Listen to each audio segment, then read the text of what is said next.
Hey everyone, and welcome back to Nerdhaven.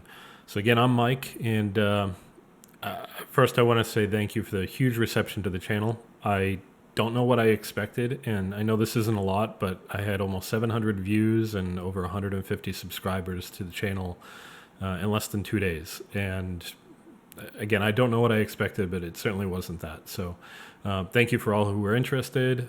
Hopefully you find the content that I put together interesting, and we'll go from there.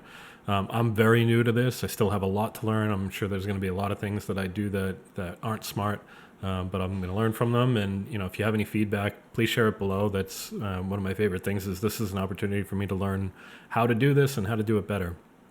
I'm currently using a webcam, and I do have a mirrorless camera and some better lighting coming. But right now, I'm stuck with just a Logitech C910, which is not the greatest, but it gets me through to at least get the channel started.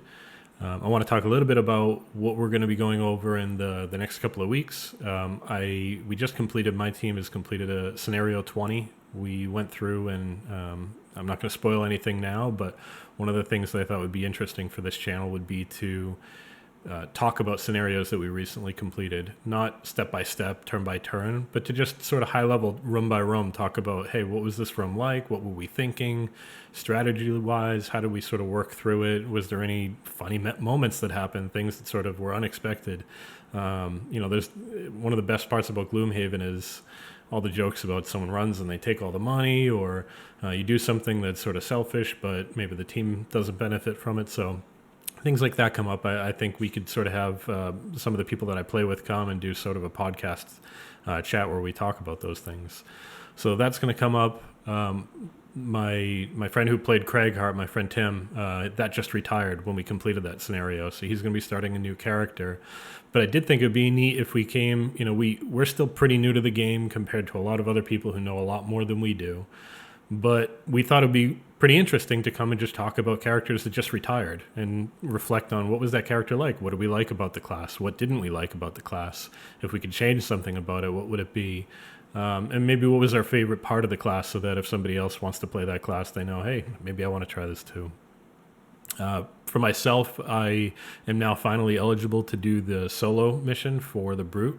So we have 2 retirements. I'm level 5. We are prosperity level 3. So I'm finishing painting some minis to be able to do that. I already have the living bones painted, so I'll demo those before I do the scenario.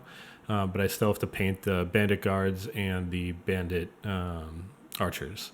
So once those are done, I'll set up my camera. I'll play through the whole thing. I'll record that. We'll put that together and post that on the channel and see if people like that. And that's it for sort of what's coming up. So let's jump into what this video is about, which is our Gloomhaven item shop. So this is something that was one of the first things that I put together for our campaign when we started playing. I got the broken token organizer right from the beginning. I knew this is a massive game. I needed something to organize things with. But really the cards right out of the box, if you don't have broken token, I don't know what you do. You just have a big stack of cards. At least with the broken token organizer, it does give you a box where you can sort of sort the decks into piles for prosperity and things like that. But there's still decks. You can't pull them all out at the same time. It didn't seem like it was a good way to organize the cards. And it's not a fault of broken token. What they did was really design a product to be able to store everything within the box. And that it works great for that.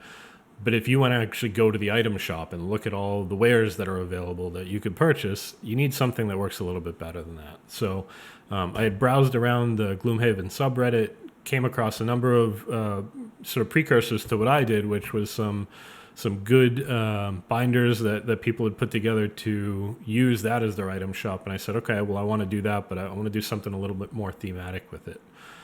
So I went on to Amazon. I bought a brown leather binder, and within that, it's a 3-ring binder, so you can have pages that allow for card inserts of the same size as the items for Gloomhaven. But I also wanted the cover to be a little thematic. So my wife has this machine. It's called a Cricut. So for anybody who doesn't know, you might want to go check that out. She initially bought her first Cricut in order to cut vinyl so she could, decorate mugs and things like that. But the newer version of the Cricut actually allows you to cut more materials. It can cut very thin wood, it can cut leather, and so I took that as an opportunity to use the Gloomhaven fonts and logos that are available online to actually cut out leather letters in the style of Gloomhaven. And I used PVA glue. It's the same type of glue they use to bind books with. I used that to glue all of the letters onto the binder. So that's why it looks just like it would if it had sort of come with the game. From there, if you open up the binder, you'll see inside there are all the initial Prosperity 1 items, and it'll tell you Prosperity 1 is items 1 through 14. And you'll also notice there's a slot here where it says sold out. And, there's only a certain number of each item. So if you buy all of them, then there's no more left for others to buy.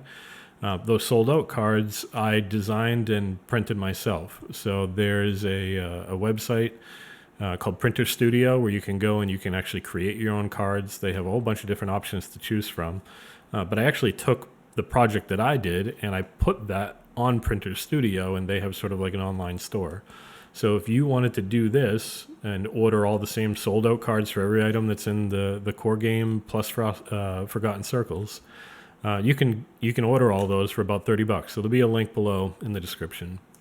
And that whole kit comes with about 200 double-sided cards. The backs of the cards are in the same style as the normal cards. They're not numbered. I wasn't going to, I'm not that crazy. I didn't go through and number every item to their exact number. But like I said, it works pretty well for keeping a placeholder for when eventually someone retires or they're going to sell their item back. You know exactly where it goes. It's also a nice little teaser for future cards that you haven't unlocked yet, because you could see the name of the item, you could see a picture of it, but I did not have any of the detail available there. So you can maybe guess or think about what an item might be, but you won't actually have the full details. So it's somewhat spoiler free. The next section when you go through is for the random items. So for the blue cards, those come in two decks. There's a blue deck and the red deck. The red deck is already in the binder behind the sold out card. So it's right there ready to go for when you unlock that item. The blue we do still keep in a deck so that when we get the opportunity to unlock a random item design, we can shuffle through and we can pick one of those out. And whichever one it is, we then find where it is in the binder. We put the sold out placeholder to the back, and then we have the blue and the red cards right in there together. Next is the item rewards. So as we're going through dungeons, as we unlock different items, we can go right to the binder and pull those out. And as you'll notice, all of these are sorted numerically. So once you know the number of the item, you can pretty quickly get to the binder and see where it is. I'll talk a little bit more about that in a minute. Also, solo scenarios. So I just talked about how I'm going to be doing that for the Brute. So I did order the official cards for all of the solo scenarios. So I didn't have to print them out of my home printer. But once I unlock the solo Brute item, and maybe once we get some of the other classes up to level 5, we'll continue to unlock some of those. Followed by that, we have the Forgotten Circles cards. So I do have the expansion. We haven't used the diviner yet. We haven't done any of those scenarios yet. I know there's a certain scenario number we have to complete before any of that is even available or open to us, but we do have that, so that's here in our item shop. And at the back here, you'll see I have alternate slot dividers. So as I mentioned before, the cards are sorted numerically right now, and we don't have a lot unlocked, so that works very well. But as I was putting this together, I saw a lot of the feedback on Reddit that once you do have a lot of cards unlocked, people tend to not really care about what unlocked them. Was it a random item design? Was it a loot reward from a dungeon? Prosperity? They're sort of looking for, hey, I want a helmet.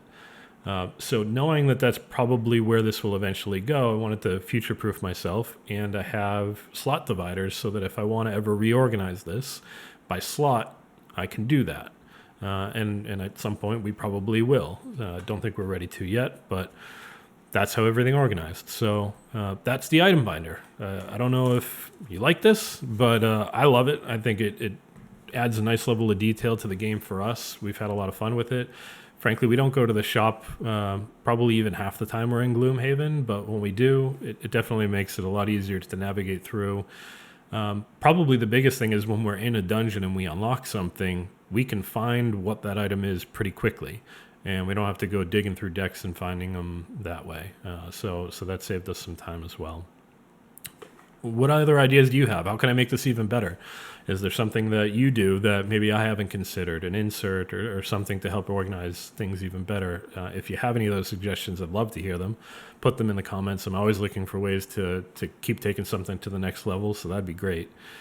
And that's it. So that's the binder. Just one last thing I'm curious about is I talked about some of the things that I've done to customize my game. At some point, I'm going to run out of that. So as I'm thinking ahead for this channel, I'd also like to showcase what other people have done. So if you are customizing content for your game, I see pictures on Reddit all the time, but I would like to see if there's anybody who would maybe like to join the channel and demonstrate some of the things that they have. We could talk through it together. I think that might be an interesting thing. So if you do custom content for your own game and you'd like to be featured on the channel, feel free to reach out to me and we can talk about it. I think that's something that we could do. So thank you all. I hope you like this. Again, look forward to the next videos I have planned, and we'll catch you on the next one.